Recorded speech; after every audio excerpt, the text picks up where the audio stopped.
예, 1부에서 2부에 다시 하도록 하겠습니다. 1부 제가 강의를 공자 이야기를 마치고 보니까 시간이 좀 빨리 마친 것 같아요. 좀 짧았던 것 같아요. 그래서 제가 2부를 조금 길게 할 생각입니다. 자, 1부에서 공자 이야기를 했습니다. 그죠? 그럼 2부에서는 이제 맹자와 순자 이야기를 해야 됩니다. 우리는 순자보다는 맹자를 많이 합니다. 왜 그럴까요? 우리가 지금 알고 있는 유학이라는 그 대부분 조선시대가 유학이 완전히 유학의 시대였죠. 조선의 유학은 성리학이죠.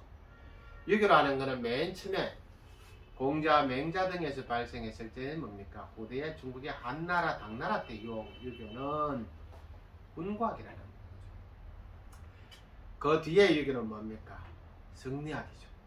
성리학 다음에는 양명학도 있고 고청학도 있습니다. 그죠? 자, 우리는 성리학입니다. 성리학을 집대성한 사람 누굴까요? 주자죠. 그래서 성리학 이 유교는 성리학 이전과 이후로 나눌 수 있습니다. 그래서 그 이후의 유교를 우리는 신유학이라고 말을 합니다. 그만큼 성리학이 있고 그건 굉장히 유학에서는 큰 역사적 사건입니다. 차이가 크다는 거죠. 성리학을 집대성한 사람이 주자라 이야기했습니다. 집대성이라는 말은 혼자 다 했다가 아니죠. 그 전에부터 이어져 왔다는 겁니다. 그러면 성리학의 처음에 누구였을까요? 중국의 유교가 뭡니까? 공자, 맹자 등에서 이루어졌던 중국의 유교가 쭉 이어져 왔습니다. 그런데 중국 역사에서 보면은 하나라, 쌍나라, 주나라, 춘추전국이죠. 춘추전국을 통일한 나라, 진나라를 통일한 나라는 한나라. 한나라 말기는 황건적의 난과 삼국이죠. 위, 촉, 오, 삼국이고 삼국을 통일한 나라가 누구죠? 진나라. 진나라는 곧바로 뭡니까? 권력 상경 등등을 내가지고 오호 16국 시대 중국의 남북조 남조 북조 시대가 형성됩니다. 북조에는 북쪽에는 5개 오랑캐, 중국 사람 오랑캐라 하죠. 우리는 오랑캐란 말은 썩 좋은 말은 아닙니다. 자, 나와 다른 민족이니까 이민족이죠. 흉노족, 선비족, 강족, 가일족, 저족 등이 들어와서 16개의 나라를 쳐서 16국이 되죠. 그 밑에는 뭡니까? 한족이 내려와서 세운 나라들이죠. 송나라, 제나라, 양나라, 진나라 등입니다. 이게 남북조라 이랍니다. 그렇죠? 이 남북조 시대를 통일한 나라는 북위의 수나라죠. 수나라는 고구려 침략 등을 얼마 못 가서 멸망하고 다시 세운 나라가 당나라죠. 당나라는 뭡니까? 나중에 5대 10국을 거칩니다. 그죠? 이 5대 10국 이래로 중국을 통일한 나라는 송나라입니다. 송나라를 세운 사람은 조광룡이죠. 송나라는 뭡니까? 문치를 우선시하다 보니까 국방이 약해졌죠. 그때 이민족의 침략을 많이 받습니다. 대표적인 이민족이 누굽니까? 처음에는 그란족, 두 번째는 옆에 있는 서하, 그 다음에 금나라, 마지막에 몽고족에 의해서 송나라는 멸망했습니다. 송나라는 이렇게 이민족의 침략을 받을 때마다 뭡니까? 국토는 줄어들고 사람들은 살기 힘들어졌습니다. 수많은 걸 약탈당하고 또 바치해야 되고 하니까 그죠. 송나라는 한족이죠. 한족은 이렇게 민족의 침략을 받으면서 끊임없이 자존심에 손상을 입습니다. 이 손상 입은 자존심을 회복하고 싶어하는 마음이 생깁니다. 그게 뭡니까? 성리학입니다. 성리학 발전의 첫 번째 원인 중에 하나는 중국 한족들의 자존심 훼손과 그 회복입니다. 적어도 현실 속에서는 우리가 저 여진족, 몽고족, 거란족에 밀리지만은 우리는 정신적으로 그것보다는 우위에 있다 이겁니다. 또 한계가 또 있습니다. 송나라 이전에 5대 10국 시대, 남북 시대 이를 쭉 넘으면서 중국에 널리 성행한 학문이 뭐냐? 불교입니다. 도교입니다. 그죠? 불교나 도교가 성행하다 보니까 유교가 조금 밀린 면이 있습니다. 또 하나, 불교나 도교에는 뭐가 있냐면 굉장히 철학적 사유가 깊습니다. 근데 유교에는 철학적 사유가 좀 얕았던 겁니다. 이 부분을 보완하고 싶었던 겁니다. 그래서 뭡니까? 이 부분을 넣은 겁니다. 그래서 나온 게 뭡니까? 성리학. 성리학이라는 것은 성은 인간의 성품이죠. 리는 이치죠. 그래서 성은 뭡니까? 개개인 존재하는 인간마다가 개개인의 성품이 있죠. 그리고 자연물, 저 나무도 동물도 모두 개개인의 성품이 있습니다. 그리고 이 모든 성품에는 전체 같이 작용하는 이치가 있습니다. 그리고 이치는 개개인에 있는 이치와 전체를 하나, 전체 이치가 같습니다. 그래서 성략이란 것은 결국 성과 리, 성품과 이치에 관한 학문이라는 겁니다. 인간의 마음의 본성과 그것이 뭡니까? 관통하는 인간과 자연, 인간과 하늘, 이것들의 이치가 같다라고 보는 거죠. 그게 성략입니다. 성략을 제일 처음에 공부하게 들어온 사람은 주돈이라는 사람이죠. 태극도선입니다. 이후에 정의, 정호 등등을 거쳐서 주자에 의해서 집대성된 게 성략입니다. 제가 왜 갑자기 맹자 이야기를 하면서 손자 이야기를 하면서 성략 이야기를 이렇게 장황하게 하는가? 그 이유가 있습니다. 사실 공자사 후에 맹자는 크게 인정받지를 못했습니다. 우리 지금 사서 삼경 이야기하면 어떻습니까? 논어 다음에 맹자죠. 그러면 예전에 맹자가 경전에 들어갔을까요? 아닙니다. 맹자가 경전에 들어간 것은 주자 때부터입니다. 그 이전에 맹자는 크게 취급을 못 받았습니다. 맹자는 성인의 대우를 받지도 못했습니다. 그러면 사서 삼경은 언제부터 생겼을까요? 역시 주자 때부터 생긴 겁니다. 그러면 주자 이전에 중국인들은 무슨 책을 봤을까요? 오경을 봤습니다. 가끔 육경이라고 하는데 오경입니다. 우리 경주에 가면 괴령이라는 무덤이 있죠. 원성왕입니다. 원성왕 하면 떠오르는 게 있습니다. 독서삼품가라는 게 있습니다. 독서삼품가를 보면 신라는 오경 박사를 두었다 이런 말이 있습니다. 오경이 뭡니까? 5개의 경전. 즉 주자 이전에 중국인들은 공부한 경전이 5개입니다. 뭘까요? 시경, 서경, 역경, 후대 3경 등 있죠. 이 3개와 춘추 그리고 예기입니다. 합쳐서 5경입니다. 이거를 중국인들은 경전으로 생각하고 공부했습니다. 자, 그럼 이게 왜 경전에 들어갈까요? 자, 이걸 알려면 이걸 알아야 됩니다. 경전이 뭔지랍니다. 경이 뭔지 알아야 됩니다. 정확하게 경전이 아니고 경과 전은 다릅니다. 경은 성인이 지은 책이 경입니다. 전은 현인이 지은 책이 전입니다. 그러면 성인과 현인은 다르죠. 인격의 측면에서 접근했을 적에 최고 경지가 성인입니다. 그죠? 성인은 뭡니까? 인간이 도달할 수 있는 최고의 인격 완성자입니다. 성인보다 조금 못하지만 보통 사람보다 월등히 뛰어난 사람을 현인이라고 이야기합니다. 합치면 우리 성현이라는 말을 쓰죠. 그 다음에 성인, 현인 포함해서 인격이 뛰어난 사람을 지칭하는 통상적 표현은 군자입니다. 그래서 군자라는 말은 성인, 현인 포함한 인격이 나은 사람, 뛰어난 사람을 지칭하는 용어입니다. 성인의 버금가는 용어가 도교에서는 진인이라는 말을 쓰죠. 불교에서는 깨달은 사람 아닙니까? 해탈한 사람입니다. 자, 그 성인이 지은 책이 경입니다. 그런데 과거 중국에서는 공자 이래로 주자 때까지 중국 사람들이 성인으로 쳐준 사람은 누구냐? 유교에서는 공자 한 사람입니다. 공자 한 사람. 그러니까 공자가 지은 책이 뭡니까? 시경, 서경, 역경, 춘추 얘기입니다. 그러니까 그건 경전이죠. 그래서 오경이 됩니다. 잠깐 여기서 우리가 조금 착각하면 안 되는 게 하나 있습니다. 이거 다 공자가 처음부터 다 지었느냐? 그건 아닙니다. 춘추는 원래 논할에 있던 역사책입니다. 공자가 재편집한 거죠. 역경 주역이죠. 주역은 공자가 다 지었을까요? 아닙니다. 주역은 공자 이전 시대부터 존재했던 겁니다. 이후에 뭡니까? 끊임없이 많은 것이 조금씩 들어와가지고 집약되고 축적된 결과물이 주역입니다. 그죠? 그것에 중요한 역할을 한 사람이 공자입니다.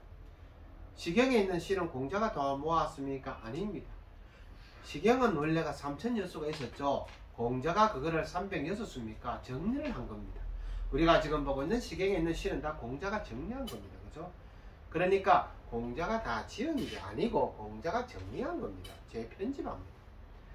여기서 중요한 거는 그겁니다. 편집한 내용도 중요하지만은 편집한 공자의 의도가 중요합니다. 춘추는 그냥 논할의 역사에 불과합니다. 사실 중국 역사서 중에 최고는 뭡니까? 사마천의 사기죠. 후대 반고의 한서도 있습니다. 그죠? 사마강의 자칫 통감도 있잖아요. 그런데 춘추가 왜 중요하냐면 춘추의 내용보다 더 중요한 게 있습니다. 공자가 왜 춘추를 지었는가 하는 겁니다. 공자는 이런 말이죠. 춘추를 짓고 난 뒤에 내가 할 것은 다 했다 했습니다. 내가 하고자 하는 말은 여기 다 들어가 있게 했습니다. 왜 그럴까요? 우리가 흔히 춘추필법이라는 것도 있고 춘추대의라는 것도 있습니다. 즉 공자가 역사서인 춘추를 지은 이유는 이겁니다. 사람이 어진 사람이 되고 올바른 사람이 되어야 된다고 주장하는데도 불구하고 사람들이 잘 안 되잖아요. 나쁜 사람이 뭡니까? 자꾸 많아집니다. 공자는 이걸 경계해야 됩니다. 이런 말이 있죠. 공자가 사람이 어지럽다 누가 이렇게 이야기할 수 있습니다. 이야기했기도 하고요. 아니 도척 같은 나쁜 도둑놈은 그렇게 나쁜 짓을 했음에도 불구하고 평생을 호의호식하고 살다가 잘 죽었습니다. 근데 공자 선생님의 제자 중에 가장 뛰어난 어진자는 누굽니까? 아니죠. 그래서 안자라고 하죠. 아내는 그렇게 어지르게 살았는데도 불구하고 일찍 죽었습니다. 그러면 선하게 살아도 비참하게 살다가 일찍 죽고 온갖 나쁜 짓 해도 호의호식 누리다가 만수무강하다가 죽습니다. 그러면 누가 올바르게 어지르게 살락합니까? 이렇게 물은 겁니다. 공자가 여기서 어떤 대답을 해야 될까요? 그 대답은 춘추입니다. 왜? 역사서라는 것은 그 사람의 생을 잘 드러내어 밝히는 겁니다. 어떻게? 잘한 사람은 잘했다고 밝히고 못한 사람은 못했다고 밝힙니다. 즉 그 사람의 현세의 삶이 아니고 그 사람의 현세의 삶은 나중에 평가받게 하는 거죠. 나쁜 사람은 사후에 천년만년 나쁘게 평가를 받습니다. 선한 사람은 사후에 천년만년 선하게 평가받습니다. 그 평가는 그의 후손들에게 대대로 다 이어집니다. 따라서 춘추를 지은 중요한 이유는 뭡니까? 인간이 선하게 살아야 된다는 겁니다. 춘추필법, 춘추의 공자에 담긴 의도, 철학은 뭡니까? 당대 사람들에게 올바른 인간이 되게 하자, 올바른 삶을 살게 하자, 인한 사람을 만들어내자, 예를 갖춘 사람이 되자. 그 의도가 춘추죠. 그러니까 춘추가 중요한 겁니다. 자, 그래서 오경이었다 제가 이야기했죠. 그러면 왜 주자는 사서 삼경을 만들었을까요? 이유가 있죠. 왜 주자는 맹자를 중요했을까요? 이유가 있습니다. 성리학의 본질은 뭡니까? 인간의 성품이죠. 그런데 인간의 성품을 어떻게 보느냐가 매우 중요합니다. 제가 맹자하고 순자를 이야기하면 맹자는 성선설이라고 순자는 성악설이라고 이야기하죠. 요 차이가 매우 중요합니다. 왜 매우 중요할까요? 주자에게 있어서 가장 중요한 건 인간의 본성은 원래 선하답니다. 성리학의 본질은 인간의 본성은 원래 선하답니다. 왜 원래 선하답니까? 인간의 본성은 개개인의 인간들은 모두 선합니다. 타고날 때 인간의 본성은 다 똑같이 선합니다. 한 개인의 인간의 본성도 선하니까 전체 인간의 본성도 선합니다. 선한 것 중에 또 있습니다. 자연은 선합니다. 자연은 뭡니까? 일체의 사악함이 없습니다. 순리대로 할 뿐입니다. 자연의 의지, 자연이 뭡니까? 하늘이죠. 하늘의 의지입니다. 하늘 곧 천이죠. 천은 뭡니까? 지극히 선합니다. 인간은 뭡니까? 인간 개개인의 합쳐진 마음, 인간 전체의 의지가 곧 천입니다. 천에 나타나면 자연이죠. 그러니까 천과 자연과 인간의 본성은 모두 선합니다. 그 선한 것들은 각각의 뭡니까? 우리가 표현되지는 구체적인 것은 선하다 이렇게 정리가 되고요. 그것을 논리화시키면 이치죠. 그래서 하늘의 이치가 자연의 이치고 자연의 이치는 사람의 이치입니다. 그죠? 그래서 우리가 그 말이죠. 천적리 이래죠. 하늘이 곧 리죠. 성적리. 성이 곧 뭡니까? 리라 이랬죠. 천명지위 성, 솔성지위 도 이런 말 있죠. 중용이 나옵니다. 하늘의 뜻을 따르는 게 성이고, 그죠? 천명지위 하늘의 명 뜻한 바를 일러서 성이라 하고, 솔성지위도 그 성을 따르는 게 도라고 한다. 우리는 도를 닦고 싶어하고 도통한 사람이 되고 싶어 합니다. 도통한 것은 뭡니까? 그 성품을 따르는 거겠죠. 어떤 성품? 인간에 태어난 원래의 마음, 그 성품을 따르면 된다 했죠. 그 성품은 곧 하늘이다 했죠. 자, 이게 성량의 본질입니다. 그런데 이 가장 핵심이 뭡니까? 인간의 본성은 선하다는 겁니다. 근데 유교에서 인간의 본성이 선하다고 말해준 사람 누굽니까? 맹자잖아요. 즉 성략이라는 사상이 존재할 수 있게 한 사람 누굽니까? 맹자입니다. 맹자의 성선설이 곧 성략을 있게 한 겁니다. 주자는 자신의 학문을 이론적으로 체계화시키려고 하면 어찌 됩니까? 반드시 맹자를 끄집어내야 돼요. 왜? 공자를 끄집어낼, 공자에서 주자를 바로 올 수는 없습니다. 공자 밑에 제자 중에 순자도 있잖아요. 성악도 있는데 아니잖아요. 그러니까 주자는 맹자를 끄집어냅니다. 맹자의 성선설을 끄집어냅니다. 맹자의 성선설이 어디에 담겨 있습니까? 맹자에 담겨 있죠. 맹자가 지은 책이 맹자니까. 그죠? 그러면 뭡니까? 자, 여기서 하나 또 주자가 생각을 했습니다. 공자의 직계 제자가 맹자입니까? 아니요. 공자 바로 제자입니까? 맹자는 공자에게서 배웠을까요? 아닙니다. 공자와 맹자 차이에는 약 100년의 시간의 차이가 있습니다. 공자는 춘추 말기 때 사람이고 맹자는 전국 초엽 때 사람이고 100년의 차이가 있죠. 우리는 한 세대를 30년이라고 보면은 맹자와 공자 사이에는 2명의 스승이 존재해야 됩니다. 실제 2명의 스승이 존재했습니다. 공자의 제자는 뭡니까? 엄청 많았죠. 근데 그 중에 그래도 인정해주는 제자는 70여 명입니다. 사기 10절에 나오죠. 공자 제자. 그 중에서도 좀 뭡니까? 10명을 뽑죠. 철 뭐 이래 가지고. 근데 그 10명 중에 마지막 정자, 공자의 제자 중에 뛰어난 제자 10명 중에 마지막 제자 누굽니까? 정자입니다. 정자. 정자는 나이가 제일 어렸죠. 공자에게 항상 잔소리 듣던 제자입니다. 행동이 좀 늘어 터져가지고. 그런데 정자는 늘어 터졌지만 굉장히 원칙론자고 반드시 뭡니까? 한 말을 지키는 사람이었습니다. 끊임없이 노력하는 사람이었죠. 공자사 후에 말입니다. 여러 제자들이 불뿔이 흩어집니다. 근데 크게 보면 2개로 흩어졌습니다. 한쪽의 제자들은 주로 뭡니까? 공자, 정자라입니다. 주로 노나라 사람들이고 이 사람들은 공자의 학문을 이어받아서 앉아서 학문을 공부하고 후학들에게 공부를 가르친 사람들이에요. 반대로 또 한 1군의 제자들이십니다. 대표적인 사람이 자홍인데 이 사람들은 노나라 사람이 아니고 유학 온 사람들이에요. 각자 본국으로 돌아갔습니다. 주로 현실 정치에 종사한 사람들. 자, 그래서 실질적으로 공자의 학문을 계승하고 공부를 하고 가르치고 한 사람들이 주로 노나라에 있었죠. 그 대표적인 사람이 정자예요. 그 정자의 제자가 누구냐면 자사입니다. 대표적인 제자가. 자사는 누구냐면 공자의 손자입니다. 자, 그리고 자사 밑에서 공부한 사람들을 자사학파라 이래요. 그 자사학파의 대표적인 학자가 맹자입니다. 맹자는 여러 가지를 밝게 자사에게 직접 배운 건 아닌 것 같아요. 다만 자사학파니까 사고가 같겠죠. 그러면 어떻게 될까요? 공자, 정자, 자사, 맹자가 되죠. 이 계보가 있는 겁니다. 그러고 맹자를 이어받은 사람 누굴까요? 주자. 그래서 주자는 뭡니까? 계보를 씌웁니다. 유교의 비조는 누굽니까? 공자. 그 다음에 자기 사상의 모든 바탕이 되는 사람은 맹자.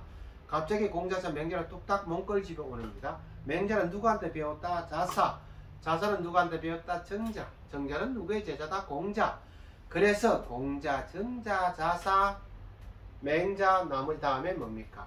모든 유학의 집대성자, 주자. 자기죠. 공자는 공자 앞에 성의를 또 세웠습니다. 누굽니까? 주공. 주공을 읽게 한 사람 무왕. 무왕을 읽게 한 사람 문왕. 문왕 앞에는 탕왕. 그 앞에는 누굽니까? 요순우. 여임금, 순임금, 우임금, 탕왕, 문왕, 무왕, 주공, 공자 이래 되겠죠. 이게 중국 유학의 계보가 되겠죠. 자, 이렇게 하고 난 다음에 뭡니까? 맹자를 높여서 주자는 이렇게 이야기합니다. 성인이다. 맹자도 성인이 되겠습니다. 그런데 공자하고 같이 성인을 취급할 수는 없습니다. 공자보다는 좀 못한 성인이 되어야 됩니다. 그래서 맹자를 뭐라고 합니까? 아성. 우리 아가 뭡니까? 버금아자죠. 두 번째를 버금이라 하잖아요. 즉 공자는 성인이고 맹자는 두 번째 성인이라는 소리입니다. 맹자를 성인의 반열에 올리면 어찌 됩니까? 맹자가 쓴 책 맹자는 경전에 들어가죠. 왜 그랬을까요? 주자는 주자 사상이 맹자에서 나왔으니까 이 책을 경전에 올려놔야 돼요. 자기 생각에 경전에서 나온 거가 되죠. 그래서 맹자가 뭐가 된다? 승인이 되고 그 책 맹자도 경전에 들어갑니다. 근데 맹자에 있는 많은 이야기들은 어디에 영향을 받았을까요? 중용의 영향을 받았습니다. 사서삼경을 공부하려고 하는 사람들은요, 맹자를 공부하려고 하는 사람들은 제가 봤을 적에 반드시 중용을 봐야 돼요. 중용의 많은 이야기들이 맹자에 영향을 많이 끼치고 많이 들어와 있어요. 즉 중용을 쓴 사람은 누굴까요? 자사죠. 맹자는 자사파잖아요. 따라서 당연히 중용의 영향을 받은 겁니다. 그죠? 그런데 자사의 스승은 누굴까요? 정자죠. 그러니까 정자도 뭔가 승인을 옮겨줍니다. 왜냐하면 승인의 계보를 만들어줘야 되니까. 맹자가 승인인데 맹자가 자사에게 배웠다 하면 좀 웃기지 않나요? 승인이 아닌 사람한테 배운 것밖에 안 되니까 자사 승인이 되죠. 자사는 정자에게 배웠는데 자사가 승인인데 승인 안 사람 배웠다고 그것도 웃기잖아요. 그러니까 정자도 승인이죠. 그러니까 승인 계보가 공자, 정자, 자사, 맹자, 주자죠. 즉 주자는 모두 승인에게 배운 사람이 된 겁니다. 그런데 여기서 맹자가 뭡니까? 자사의 영향을 받는데 자사가 전 책이 중용이라고 했죠. 근데 앞에 중용이 없었잖아요. 얘기가 이랬죠. 근데 얘기라는 책 안에 보면 중용이 있어요. 얘기라는 책 안에 많은 내용들이 담겨 있어요. 그 중에 중용도 있고 대학도 있습니다. 그럼 대학과 중용은 얘기에서 뽑아내가 독립시킨 책이죠. 원래 얘기라는 책이 있던 겁니다. 뽑아서 독립시키고 그 내용을 그대로 하지는 않았습니다. 주자가 다소 편집했어요. 그래서 주자 생각 좀 들어가 있습니다. 그러면서 뭡니까? 드디어 사설을 만들어냈습니다. 주자는 왜? 자기 앞에 성인 4명 공자, 정자, 자사, 맹자 따라서 그들의 책 논어, 대학, 중용, 맹자 이 모든 것을 이어받은 사람 주자. 주자가 지은 책은 주자 대전이죠. 그러면 성인의 계보가 성립이 된 겁니다. 여기서 엄밀히 보면 대학은 꼭 정자가 지었는가 하기는 좀 곤란합니다. 대학의 앞문장은 누굽니까? 대학 지도론 제명 명백하고 제진미남 이 구절은 공자가 말이죠. 지금. 그래서 경질이 될 수 있죠. 근데 약간 자기적인 측면이 없지 않아 있습니다만 현실적으로 그렇습니다. 그러므로 인해서 사서가 성립이 되었죠. 얘기에서 대학과 중용을 빼내서 원래 있던 삼경 있죠. 삼경은 살린 겁니다. 그래서 뭡니까? 논어, 대학, 중용, 맹자, 시경, 서경, 역경, 사서, 삼경이 되는 겁니다. 자, 말이 장황했습니다. 맹자에게 있어서 중요했던 게 뭡니까? 아까 우리 다 아는 성선설이라 했죠. 자, 사실 가만히 여러분 맹자를 읽어보면 논어, 맹자, 대학 중 사서 중에서 나머지 3권을 합친 것보다 맹자가 양이 많습니다. 책이. 맹자는 굉장히 구체적이고 논리적으로 쓰여진 책입니다. 즉 공자가 던진 화두를 굉장히 논리적으로 체계화시킨 사람이 맹자입니다. 그렇죠? 자, 그런데 맹자는 뭡니까? 공자의 사상을 이론화시키는 데도 딱 중요했던 게 있었어요. 그게 뭘까요? 인간의 본성은 선하다고 쓰죠. 인간의 본성이 선하다는 전제하에 모든 것을 논리적으로 풀어낸 겁니다. 이론화시킨 겁니다. 그죠? 그래 보면은 진짜 선할 수도 있고 선하지 않을 수도 있지만 본성이 선하다는 전제를 갖고 이야기를 정리한 건 맹자고 그것을 이어받은 그런 주자입니다. 여기서 한 가지 주자라는 인간의 본성이 선하다고 봤을까요? 자, 아까 제가 뭐라고 이야기했죠?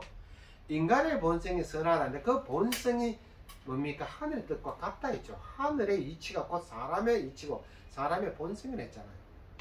이게 뭔 관계줍니까? 처음에 제가 한 말이 있죠. 중국의 송나라 때 한족이 이민족의 침략에 엄청 시달리면서 자존심이 철저하게 짓밟혔습니다. 자존심 회복의 문제입니다. 이건 정신적 우위론입니다. 그러면 이것이 어떻게 적용될까요? 사람을 모두 사람이라고 안 본 겁니다. 승리안에서는 사람을 쪼개죠. 어떻게 쪼갭니까? 사람이 뭡니까? 본래 선한 성품을 가진 사람이 있고 그렇지 않는 사람이 있는 겁니다. 즉 하늘로부터 뭡니까? 원래 인간다움, 즉 선한 성품을 갖고 태어난 사람이 있고 그렇지 못한 사람이 있다고 성리학에서는 말을 하는 겁니다. 그럼 본래 하늘로부터 인간의 성품을 가진 사람이 있고 그렇지 못한 사람이 있다. 그렇지 못한 게 뭡니까? 금수죠. 짐승. 따라서 사람과 짐승을 구분지어 나왔습니다. 사람은 뭡니까? 천명, 하늘의 뜻을 아는 바고, 그러니까 뭡니까? 인과 예가 있는 게 사람입니다. 천명을 모르고 인과 예를 모르는 건 짐승이죠. 그런데 이거를 탁 끊어서 뭡니까? 한족은 예를 아는 사람, 어진 사람, 그러니까 천명을 아는 사람이고, 저 이민족들은 오랑캐 것들은 검수와 같으니까 짐승과 같으니까 저것들은 사람이 아니라고 본 겁니다. 즉 학문의 논리가 뭡니까? 현실적인 사람에 대한 차이, 차별의 논리로 적용된 거죠. 철학은 순수해야 되는데 철학이 뭡니까? 사회적으로 이용된 부분이 있습니다. 어쨌든 주자는 그럼으로써 우리 한족은 인간이고 하늘의 뜻을 아는 인간도 인간이고, 비록 우리를 압박하지만 저희 민족들 오랑캐들은 인간이 아니라고 본 겁니다. 여기에 조선의 싹 들으면 어떻게 될까요? 양반 사대부는 인간이고 양반 사대부가 아닌 서민 천민들 인간이 아니라고 정리됩니다. 양반 사대부만이 하늘로부터 부여받은 본성 갖고 난 사람이고, 천민들은 뭡니까? 천한 것들은 검수와 같아서 저들은 예의를 모르고 어진 마음이 없다고 본 거죠. 그러니까 뭡니까? 이 성리학이 조선에 들어와서는 신분제를 공고시키는 좀 안 좋은 내용도 보이겠죠. 자, 어쨌든 이런 면에서 한족을 이민족보다 위에 두는 이 습성에서 뭡니까? 필요했던 게 성선이죠. 따라서 주자는 맹자를 찾았고, 맹자를 승인의 반열에 올렸고, 그러기 위해서 정자 자체도 승인의 반열이 된 거고, 덩달아 자기는 승인의 계보를 이은 사람이고, 그들을 승인에 올려놓으니까 그들의 책을 승인화시키죠. 경전, 승인이 되면 경이 되잖아요. 그래서 경진이 노는 대학 중용 맹자가 나온 겁니다. 자, 그러면 맹자로 봐서 한 가지 우리가 언급해야 될 부분이 있습니다. 뭐를 언급한다? 맨 처음에 모두에 제가 뭐라고 이야기했죠? 공자가 죽어야 나라가 산다 이렇게 이야기했습니다. 근데 제가 뭐라 했습니까? 오늘 우리는 강의를 통해서 공자가 죽어야 나라가 산다가 아니고 공자가 살아야 나라가 산다고 했습니다. 그죠? 자, 그 이유는 뭡니까? 이거죠. 요즘 사람들이 유교를 굉장히 싫어하는 사람들 많습니다. 유교라면 깝깝해합니다. 젊은 사람들 유교하면 고리타분하게 생각합니다. 유교는 뭡니까? 남녀 차별을 만들어내는 것이라 생각합니다. 사실 또 그런 면도 있습니다. 그죠? 유교는 요즘에 우리가 아는 유교는 뭡니까? 삼강 오륜 중에 삼강입니다. 그래서 조선시대 500년을 지배한 것은 뭡니까? 삼강이죠. 그래서 자주 나오는 말이 뭡니까? 강상의 윤리, 강상이라고. 이것이 자칫 왜곡되니까 어찌 됩니까? 굉장히 부정적인 것을 낳았습니다. 여러분, 삼강은 뭐죠? 군위신강, 부위자강, 부위부강입니다. 임금은 신하의 근본이 되고, 부모는 자식의 근본이 되고, 남편은 아내의 근본이 된다. 자, 여기서 근본이라는 게 뭘 뜻할까요? 임금이 없으면 신하는 존재할 수 없고, 부모가 없으면 자식은 존재할 수 없으며, 남편이 없으면 아내는 존재할 수 없다. 이 존재할 수 없다라는 말을 뒤집어 뭡니까? 신하와 자식과 아내의 존재의 근원이 임금과 부모와 남편이라는 거죠. 뒤집어 이야기가 뭔 줄 압니까? 근원이 없어지면 나의 존재도 없어지는 겁니다. 이것은 무엇을 만들어낼까요? 절대적인 수직적 질서를 만들어냅니다. 즉, 자식은 어떤 경우에도 부모에게 대들면 안 되죠. 신하는 어떤 경우에도 왕에게 대들, 군주에게 대들면 안 됩니다. 왜? 군주가 나의 존재의 근원입니다. 아내는 남편에게 대들면 안 됩니다. 왜? 남편은 나의 존재의 근원이니까. 그러니까 남편이 죽으면 아내는 따라 죽는 게 맞습니다. 존재의 근원이 죽었으니까. 그러니까 유교에서 제일 중요시 게 뭡니까? 남편 죽고 솔직히 따라 죽은 여자입니까? 그런데 안 따라 죽는 것도 인정합니다. 왜? 자식이 있으니까. 봉양해야 될 부모가 있으니까. 그러니까 이 경우는 안 따라 죽고 는 걸 인정하잖아. 다만 인정 안 하는 게 있습니다. 재간을 인정 안 했잖아요. 수술하면서 죽을 때까지 평생 자식을 돌보고 부모를 봉양해야 됩니다. 그러면 뭡니까? 그는 목숨 끊은 여자의 버금갈 만한 연료가 되는 거죠. 자, 이런 풍속은 지금 생각하면 굉장히 비인권적 요소잖아요. 근데 요즘 사람들이 생각하는 유교는 이거죠. 여성을 억압하는 거고 권리 답답하고 권위적이고, 그죠? 꼰대죠, 꼰대. 그러면 제가 이것만 보면 어찌 됩니까? 이런 시대니까 우리 사회가 발전 안 한다. 그러니까 공자가 죽어야 산다는 거죠. 저 제사라는 거 깝깝해. 문중 깝깝해. 선비라는 거 알고 보면 지저분한 거야. 이렇게 된단 말이에요. 그러니까 공자가 죽여야 나라가 산다가 되는 거야. 근데 여러분, 다시 들어가 봅시다. 삼각 말고 있는 게 뭡니까? 오륜이죠. 오륜은 누가 이야기했습니까? 맹자가 이야기했습니다. 맹자 책을 읽어보면 오륜이 나옵니다. 그죠? 오륜은 뭡니까? 군신유의, 부자유친, 장유유서, 부부유별 이런 거 아닙니까? 여기에서 우리 하나 봅시다. 이건 뭘까요? 군신유의라는 것은 임금과 신하 사이에는 뭐가 있다? 의가 있어야 됩니다. 부자유친, 아버지와 자식 사이는 친한 사랑이죠. 친애함이 있어야 된다. 부부유별, 남편과 아내 사이에는 분별이 있어야 된다. 장유유서, 어른과 자식 사이에는 차례가 있어야 된다. 여기서 우리가 들여다보면 이 말이죠. 임금과 신하 사이에는 의가 있다. 무슨 말인가? 임금도 의가 있어야 되고 신하도 의가 있어야 된답니다. 부모도 자식을 사랑해야 되고 자식도 부모를 사랑해야 된답니다. 이건 수직입니까? 수평입니까? 수평이잖아요. 그러니까 수평 개념이죠. 평등 개념입니다. 맹자가 유명해진 것 중에 하나가 맹자에 들어있는 역성혁명이잖아요. 맹자는 군주가 잘못하면 어떻게 한다? 군주를 바꿀 수 있다 이렇습니다. 근데 삼강에 의하면 신하는 군주를 바꿀 수가 없습니다. 자식은 부모를 버릴 수가 없습니다. 근데 맹자대로 하면은 임금 잘못하면 바꿀 수 있습니다. 왜? 군주는 천자고 천자는 하늘의 자식 아닙니까?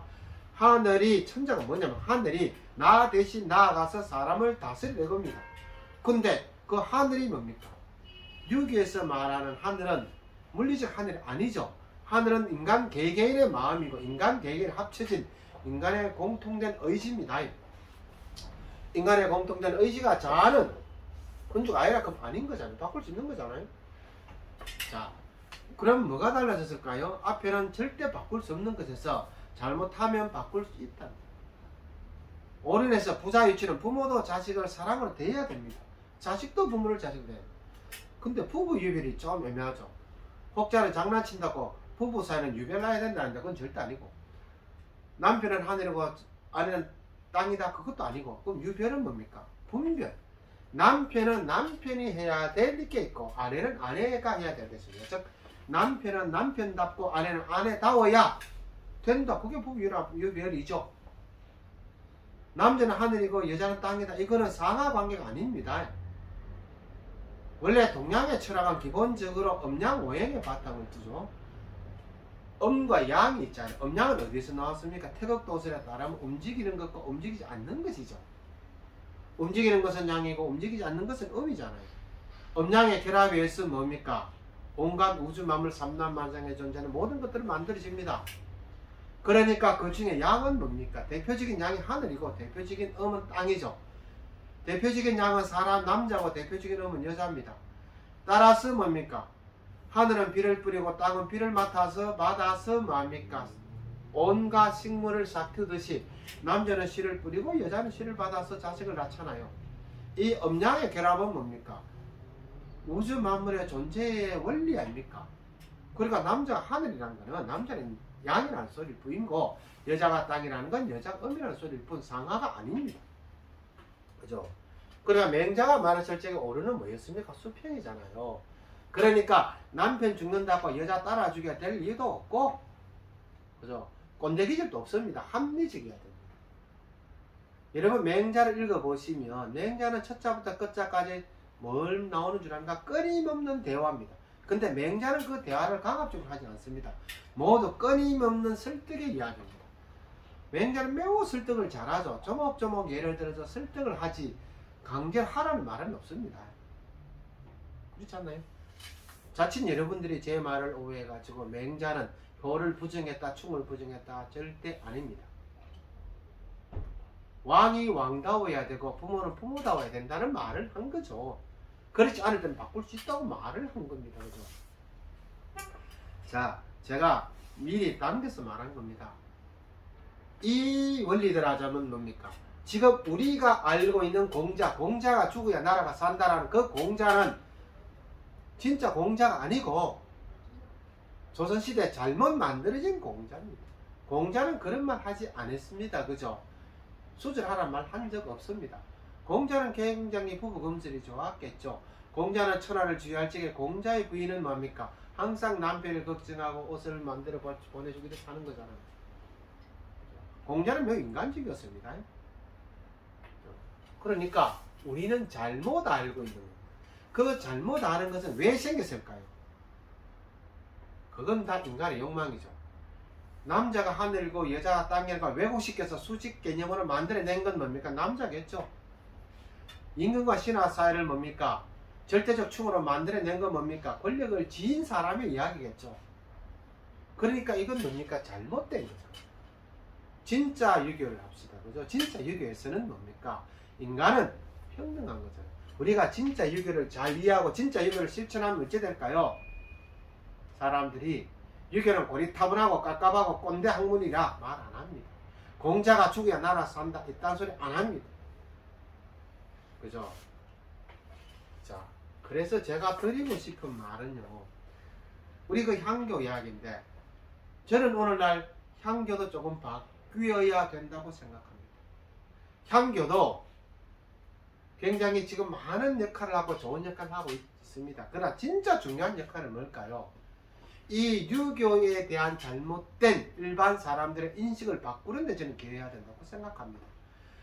항상 예를 갖추고 하는 건 좋죠. 그러나 왜 예가를 갖춰야 하는지, 예가 뭔지, 왜 유교야말로 가장 인간을 위하는 학문인지 이것을 우리가 사람들에게 심어줘야 됩니다.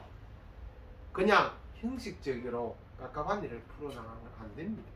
저는 그래서 향교가 앞으로 살아남고 널리 더 크고 많은 사람들에게 가치 있는 공간, 가치 있는 기관이 되고 유교가 진짜 가치 있는 학문 종교가 되려면 진짜 원래의 공자, 원래 맹자 마음을 들어와야 됩니다. 그것을 잘 살려줘야 됩니다. 왜곡된 인식을 바꾸어줘야 됩니다. 그렇지 않고 우리 또한 그 왜곡된 인식 속에서 그 왜곡된 인식을 고수하게 되면은 외람된 말인데 제가 생각할 적에 유교는 화석화될 수밖에 없습니다. 세대가 바뀌면 화석화됩니다. 그죠? 점점 꼰대화됩니다. 점점 고립됩니다. 향교의 존재 가치는 그냥 화석이 될 수밖에 없습니다. 박물관으로 가야 될지도 모릅니다. 저의 이 말이 굉장히 다소 파격적인 말인지 모르지만 저는 그렇게 생각합니다. 본래 공자와 맹자의 사상은 너무나 좋은 사상이고 본래 유교는 너무나 인간을 위하는 사상인데 이것을 제대로 알면 지금 이 시대에 유교가 널리 더 클 수 있고 더 큰 자리를 차지할 수 있고 아니면 그런 걸 떠나서 우리 고통받는 인간에게 큰 도움을 줄 수 있다는 말이죠. 너도 나도 찬양하는 유교가 될 수 있다는 겁니다. 그래서 이런 측면이 좀 보강이 돼야 되지 않을까, 우리가 방향이 다소 걸러 가져야 되지 않을까, 그죠? 그런 생각을 합니다. 제가 지금 유교 이야기를 쭉 했는데요. 아까 저 맹자 이야기죠. 근데 제 강의에 순자가 들어있습니다. 순자를 간단히 언급하겠습니다. 그죠? 순자를 언급하기 전에 여러분 자료집을 보면 제가 한 말 중에 조선시대 벽이단론의 폐해라는 구절이 있죠. 이 이야기를 잠깐 언급하고 가야 됩니다. 벽이단론이 뭡니까? 이단을 척결하자, 이단을 배척하자 아닙니까? 제가 봤을 적에 조선시대 최고의 폐해가 뭡니까? 저는 벽이단론이라고 생각합니다. 조선의 유학은 성리학입니다. 그죠? 조선은 성리학 외에는 인정하지 않았습니다. 조선은 뭘 인정했습니까? 주자만 인정했습니다. 주자는 대단한 학자입니다. 제가 봐도 주자는 참으로 대단한 학자입니다. 주자가 있음으로써 뭡니까? 유교가 크게 발전할 수 있고 성리학이 존재했습니다. 제가 아까 성리학의 안 좋은 면 이야기했는데 성리학 자체는 유교의 철학을 지금 매우 중요한 학문이고 좋은 학문입니다. 부분적으로 부정적인 이야기를 제가 조금 언급한 것에 불과합니다. 근데 주자는 대단하고 성리학이 있겠지만은 성리학을 이야기하는 사람은 성리학의 여러 가지 이야기를 많은 사람이 할 수가 있습니다. 주자 외에도 여러 사람이 할 수가 있습니다. 그죠? 근데 주자 이전에 책들이 있죠. 너는 맹자 대학 중용 같은 책들이 있다 아닙니까? 이거를 대표적으로 해설한 사람이 누굽니까? 조기 말고 주자죠. 주자 해설 아닙니까? 주자 해설한 게 많습니다. 근데 사실은 경전에 대한 해석은 다양할 수도 있습니다. 근데 조선시대에는 주자 외의 것을 인정하지 않았죠. 주자 외의 것은 다 이단이라고 취급했죠. 그러니까 어찌 됩니까? 주자의 해석만 살아나고 나머지는 다 존재할 수가 없었던 겁니다. 저는 유교를 공부하면서 느낀 것 중에 주자는 대단하지만 주류적 학문일 수도 있습니다. 그러나 예를 들어 왕수인이 말한 양명학도 충분히 가치가 있습니다. 근데 그건 인정할 수 없습니다. 경질에 대한 공자, 맹자에 대한 학문도 달리 해석할 수도 있습니다. 주자와 다른 해석을 할 수가 있습니다. 근데 그건 아무도 인정 안 합니다. 그러니까 남는 게 뭡니까? 앞에 말했던 것처럼 안 좋은 것만 남을 수 있다. 해석은 다양해야 됩니다. 오늘날도 저는 그렇게 생각합니다. 공자에 대한 것, 맹자에 대한 것 다양한 해석이 나올 수 있습니다. 다만 그 해석들이 선을 지향해야 되고 긍정을 지향해야 되고 사람들에게 공감을 받는 쪽으로 가야 됩니다. 그런 의미에서 우리는 순자도 필요하다고 생각합니다. 순자는 대단한 학자입니다. 춘추 전국시대, 특히 전국시대에 천하의 유명한 학자들이 다 모인 데가 제나라입니다. 그 제나라에는 많은 학자들을 모아가지고 그들을 대우했습니다. 그 제나라에 모였던 그 수천의 학자 중에서도 학자가 누군 줄 압니까? 순자입니다. 근데 우리는 지금 순자를 잘 모릅니다. 왜 모를까요? 주자가 순자를 철저하게 없앴기 때문입니다. 이유는 순자는 성악설을 이야기했기 때문입니다. 성선설의 바탕을 둔 학문이 주자인데 성악설을 인정한 순자를 인정하면 어찌 됩니까? 자기 학문에 대한 영향이 줄겠죠. 그러니까 철저하게 없앴습니다. 그래서 우리가 잘 모르는 겁니다. 그런데 엄밀히 따져서 봅시다. 순자도 공자의 제자고, 그죠? 맹자고 다른 길을 갔습니다. 제가 아까 뭐라고 했습니까? 공자 사후에 공자 제자들이 크게 여러 쪽으로 많은 학파로 분열되는데 그중에 대표적이라 했습니다. 두 개가 됐죠. 한 개는 주로 노나라 출신들로 노나라에 남아서 학문을 연구하고 후학을 양성했던 사람들, 정자와 자사 같은 사람들이 있고, 다른 데서 유학 갔던 사람들, 자기 나라 돌아갔던 사람들은 현실 정치, 현실 사회에서 뛰어들었다 했죠. 이 두 사람들은 방향이 달랐습니다. 현실에 뛰어든 사람들은 인간의 내면의 문제보다는 인간의 외면에 천착합니다. 그 전에 맹자가 한 말 중에 사단이라는 게죠. 사단, 칠정론 중에 사단. 예지가 사단 아닙니까? 척은지심, 그죠? 수호지심, 시비지심, 사양지심 이런 게 사단이죠. 이는 예지가 뭡니까? 인간이 성선의 근본이 되는 거 아닙니까? 맹자가 인간이 본성이 착하다는 근거가 인의예진 사단에서 나왔습니다. 그 중에서 인과 의는 뭡니까? 인간 내면의 마음의 문제죠. 원래 내 본성이 선하다. 지극히 선한 본성 그 자체가 뭡니까? 인이죠. 근데 지금 현재 우리는 어질지 않습니다. 그러면 여기에서 지금 우리는 타고난 본성은 선한데 우리는 지금 어질지 않잖아요. 다 선한 사람은 아니잖아요. 왜 선하지 않을까요? 무천적인 겁니다. 인간은 태어나는 때는 선하지만 태어나는 순간 갖고 온 게 있습니다. 뭘까요? 오감. 오감이 뭐죠?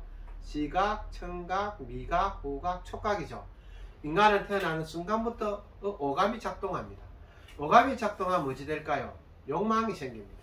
즉 내가 미각이 발동하기 전에는 맛있고 맛없고가 없습니다. 저 구분이 없죠. 그러면 굳이 내가 더 맛있는 걸 먹으려고 하지 않습니다. 그런데 미각이 생기면 어찌 됩니까? 더 맛있는 걸 먹으려고 합니다. 그래 내가 남보다 더 맛있는 걸 먹으려고 하죠. 그러다 보면 어찌 됩니까? 차별이 생깁니다. 뼈슬에는 다툼이 생기죠. 청각, 그죠? 그래서 더 좋은 음악, 더 좋은 걸 가지러 갑니다. 그래서 오각의 발전은 인간의 욕망을 자극하고 욕망을 이기로 흐르게 되어 있습니다. 그러다 보니까 타고난 본성이 점점 훼손되죠. 따라서 지금 우리는 본성이 많이 훼손되어 가지고 안 좋은 것들이 몸에 덕지덕지 붙어 있는 겁니다. 유교가 추구하는 것, 아까 제가 인 말고 의했죠. 의는 뭡니까? 그 덕지덕지 붙어 있는 안 좋은 것을 덜어내는 게 의입니다. 그래서 오를 의자죠. 끊임없이 옳게 하려고 하는 것. 맹자를 얘기했죠. 그거를 집의라 했는데 옳게 나는 올바른 삶을 살아야지. 이거 한 번만 하면 안 된다 했습니다. 맹자는 끊임없이 계속 반복해야 된다. 사람은 태어나서 죽을 때까지 계속 나는 옳은 마음을 먹고 옳게 살아야 나를 반복해야 됩니다. 반복하고 반복하고 반복하다 보면은 나가 옳은 사람이 되어 있고, 옳은 사람이 되어도 계속 스스로를 경계하고 반복하면은 완전한 옳은 사람이 되는 거잖아요. 이게 뭡니까? 의입니다. 그래서 의가 뭡니까? 수호지심이죠. 부끄러워하는 마음입니다. 그죠? 그래서 우리가 여담으로 의리라는 말이 있죠. 야, 가는 의리가 있다. 의리가 뭔 줄 압니까? 상대방이 잘못하는 것에 대해서 잘못한다고 지적해서 바르게 잡아주려고 하는 게 의리입니다. 요즘에는 좀 이상하게 흘러가가지고 의리가 어떻게 형성되는가? 나쁜 짓 같이 해놔놓고는 비밀을 숨겨주면 의리죠. 비밀을 까미누지 됩니까? 그건 나쁜 놈입니다. 그럼 내부 고발자는 아주 배신자가 되죠. 아닙니다. 의리는 옳게 가고자 하는 겁니다. 내가 먼저 옳게 가고 남도 옳게 가고자 하는 게 의리죠. 자, 이게 인과 의는 인간 본 마음의 문제잖아요. 그 다음에 예와 지는 뭡니까? 예는 인간이 끊임없는 노력을 통해서 타고난 본성을 회복하게 됩니다. 본성을 회복한다는 것은 마음속이 뭡니까? 인이 된 거죠. 인이 되면은 뭡니까? 자, 내 마음속 인이 가득 차 있습니다. 그럼 밖으로 내가 표출하는 말과 행동이 저절로 인의 바탕을 둔 거죠. 그게 뭡니까? 예죠. 나의 행동을 굳이 예를 해야지가 아니고 저절로 예가 되어지는 겁니다. 그래서 유교에서 가만히 보면 공명의 맹자 이야기를 가만히 보면 이렇습니다. 나는 예의를 갖추어야지, 이게 아닙니다. 갖추어야지 크는 순간 이미 예가 아닙니다. 진짜 예는 뭡니까? 저절로 되어지는 겁니다. 왜? 내 본성이, 타고난 본성을 회복하면은 그냥 말하고 그냥 행동하는 게 뭡니까? 그것이 곧 예라. 그죠? 그러니까 예는 저절로 되어지는 겁니다. 저절로 되어지는 이게 곧 도죠. 그래서 유교에서 말할 적에 도란 뭔 줄 압니까? 끊임없는 의를 통해서 내 마음에 뭡니까? 옳은 성품이 덕이 쌓이고 덕이 꽉 차면 그게 인이고, 인이 꽉 차면 밖으로 옳은 기운, 호연지기가 쌓이고 그 기운이 밖으로 표출되면은 뭡니까? 그게 곧 도라. 도라는 것은 내가 인위적으로 하지 않아도 내가 저절로 하는 모든 것들이 예에 어긋남이 없는 게 곧 도라. 예에 어긋남이 없는 최고의 경지가 우리 종심 소욕이죠. 나이 70. 마음을 따르는 바입니까? 하고자 하는 바를 따른다. 근데 하고자 하는 바를 따르는 게 전혀 예에 벗어나는 바입니다. 요거죠. 그런데 예가 있고 질은 뭡니까? 옳고 그름이죠. 사람들이 가끔 그러면 착하다, 선은 착하다라면 착한 게 선 아닙니다. 선은 착하다 다 옳은 겁니다. 왜냐하면 가끔 이런 질문을 하십니다. 그러면 나쁜 자가 나쁜 짓 하는데 내가 착하니까 나쁜 짓을 뭐라 하지 못하잖아요. 그냥 좋게 돼야 됩니까? 아니죠. 맹자가 아까 전에 잘못하는 왕은 바꿔야 된다 했잖아요. 그러면 선은 뭡니까? 무조건적인 착함이 아니고 옳고 그름을 따져서 옳은 쪽으로 하게 하는 게 선입니다. 그럼 옳고 그름을 따지는 마음이 뭡니까? 시비지심 아닙니까? 그죠? 그럼 시비지심 어떻게 한다 생긴다? 내가 원래의 본성을 회복하면 저절로 시비지심이 생깁니다. 옳고 그름을 알기 때문에. 그죠? 내가 옳은 사람이 되어 있으면 옳고 그름을 알잖아요. 그러니까. 자, 그러면 밖으로 한쪽에 나갔던 자공이라든가 이렇게 뭡니까? 간선들이죠. 정자와 자선 인간의 내면. 그러니까 인과 의에 집착했던 거예요. 그러니까 정자도 마음의 문제를 따지고 자서도 마음의 문제를 따지니까 맹자도 마음의 문제를 따져서 사람을 보니까 타고난 본性선하다가 나올 수 있었던 겁니다. 근데 자공 저쪽은 뭡니까? 현재 정치 참여하니까 인간의 현재 모습을 본 겁니다. 현재 모습을 보니까 뭐가 됩니까? 문제가 많거든요. 나쁜 건 나쁘거든요. 그러니까 뭡니까? 인간의 본성은 선하지 않다. 이렇게 나오는 겁니다. 그럼 순자는 그것을 배운 겁니다. 인간의 본성은 선하지 않다. 자, 한 가지 제가 시간이 많지 않은데 한 5분 정도만 할게요. 인간의 본성이 선하지 않다는 게 뭔 줄 압니까?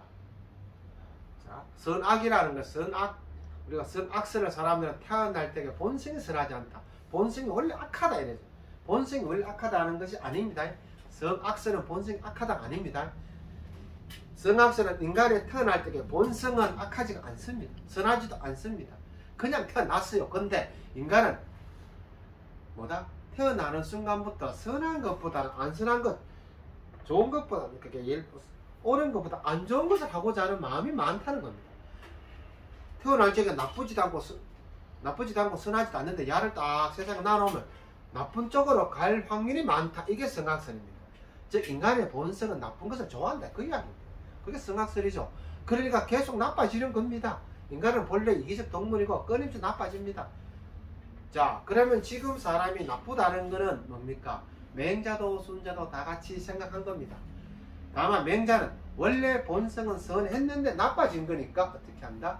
이 나빠진 마음을 원래 마음으로 되돌리려고 합니다. 그래서 복성이죠.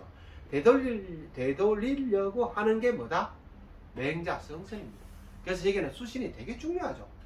근데 순자는 어떻게 생각했을까요? 인간은 태어날지가 원래 본성 선한 게 아니죠. 나쁜 것도 아니에요. 다만 인간의 본성 그 자체는 나쁜 걸 좋아해. 자꾸 나빠지려고 해. 이게 동물이니까. 그래서 어떻게 한다? 그 마음을 품지 못하도록 해야 돼. 그죠? 그 마음을 품지 못하도록 하는 게 뭡니까? 예. 인간의 여기서 예라는 거 이 예입니다. 맹자에서 예는 뭡니까? 본성을 회복하면 저절로 나오는 것이고, 순자에게서 예는 뭡니까? 하지 못하게 하는 데서 생기는 겁니다.